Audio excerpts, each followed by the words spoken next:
All right, so let's talk about some properties of ionic and covalent compounds. One of the key things that happens, and I made this little thing myself, when you melt a covalent compound, it's important to realize that what you're doing is breaking the attraction between the molecules. You are not actually breaking the bonds. If you see here, when you melt water, the hydrogen and oxygen bond stays together, right? The only thing you're separating is one molecule of water from another. Whereas when you melt an ionic compound, now you actually do have to start moving a positive away from a negative, right? The sodium needs to move away from that chlorine or um, because you're making it liquid and it has to get more flow.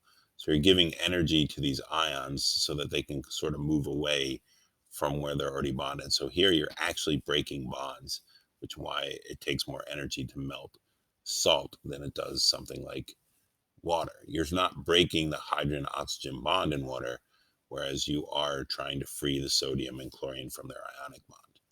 Now, water is very polar. What does polar mean? The oxygen, if you consider the electronegativity, is very high, and the hydrogen is significantly lower than oxygen. It turns out oxygen is 3.5, hydrogen is 2.1. So it's a large difference between the two. In addition to that, hydrogen only has its one electron, and that one electron is tied up in the bond with oxygen. So here's another way of looking at that. The one electron for hydrogen is over here with oxygen occupying this area here. And what that does is it leaves hydrogen as an exposed proton on this side. So hydrogen being exposed as a proton means it's got a slight positive charge, and oxygen, because it has custody of these electrons more than the hydrogen, gives it a partial negative charge. And that is sort of that magnetic difference that we were discussing with ionic charges, right? You now have something negative and something positive. It's not a full on positive and negative like you see with ionic, it's partial. And that's why we put this little delta here. Looks like a musical note. So, why is that important? Well, let's actually take a look at a video real quick, which I hope is still up. Good, here it is.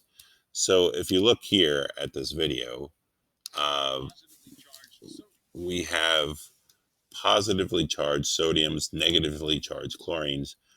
They dissolve in water. Salt and ionic compounds have a tendency to dissolve in water because this negative chlorine will attract those positive hydrogens. Hydrogens being slightly positive from water. And now those water molecules, with their energy of liquid, can take away that negative. Here you see the positive sodium being attracted by the negative oxygens, and they're going to move that away and take it away with their energy that they have of motion, and it's going to happen over and over again. So positives will surround the chlorines, negatives will surround the sodiums, and that's what we call dissociation. So because of that, uh, there's a tendency for ionic compounds to be separated in water and dissolved in water, dissociate in water because of this positive negative attraction that happens. Oxygen likes the positives, hydrogen likes the negatives, and that's due to the fact that water has this partial negative, partial positive charge. In class, I'll show you if I throw magnets into magnets, the magnets will incorporate them into themselves. If I throw magnets into something that has no magnetic charge, like plastic rings, there's nothing for those magnets to grab onto with the plastic, so they sort of stay together and the plastic stays together. So non-polar compounds tend not to dissolve. Covalent compounds have a tendency not to dissolve. Now, there are some exceptions to this, I guess. Sugar is dissolves in water, hopefully, because we live in the South and there's sweet tea. Well, sugar has those polar bonds we were talking about, just like water does, and so there is something for water to grab onto. Um, Getting into this a little deeper, if we try to run electricity through something that is has no charges in it, water does not have an actual positive or negative charge. It has that partial.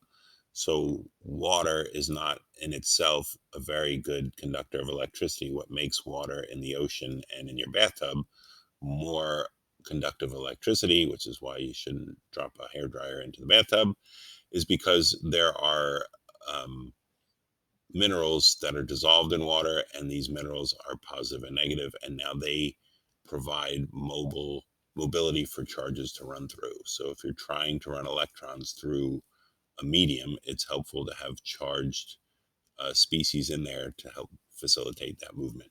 So if you just tried plain old salt to run electricity through, that would not happen. So hopefully you remember from John's voltage that electrons moving around is what electricity is. A charged water medium would give those electrons the possibility to run around. No charges make it harder for those electrons to run around, and charges that are not mobile as well. Anyway, so typically at room temperature, ionic things like salts tend to be solids. Covalent can be solid, but it could be liquid as well. Also, gas is a possibility. Because again, the thing that's holding these together are intermolecular forces, forces that hold the molecules together. Melting and boiling points, thus, for ionic. Have you ever tried to melt salt? It does not happen easily. Very high melting, very high boiling points. Whereas covalent things like waxes, alcohols, those type of things, very low melting, very low boiling, because again, you're not breaking the bonds per se, you're breaking what holds the molecules together. Solubility, can it dissolve in water? Ionic do have a tendency to dissolve well because you have that plus minus that the water can pull apart. Covalent typically do not dissolve because there is no plus minus to pull apart. And will they conduct electricity? Yes. Solid ionic, when they're dissolved in water, will conduct well because they give electrons sort of a medium to run around in. Covalent, no, not typically because they're not dissolved in water. All right. This is a lab that we will hopefully get some chance to at least experience. So ionic bonding, electrons transferred from one atom to another. Covalent bonding, bonding of electrons equally pulled or shared by atoms involved. Both involve multiple atoms. Um, you should be able to think about some other things. Actually, let me do some other things. Both also involve trying to be like a noble gas, right? In the middle here, we could say that there's noble gas going on. The fact that there's ions formed, charged particles, that would be ionic.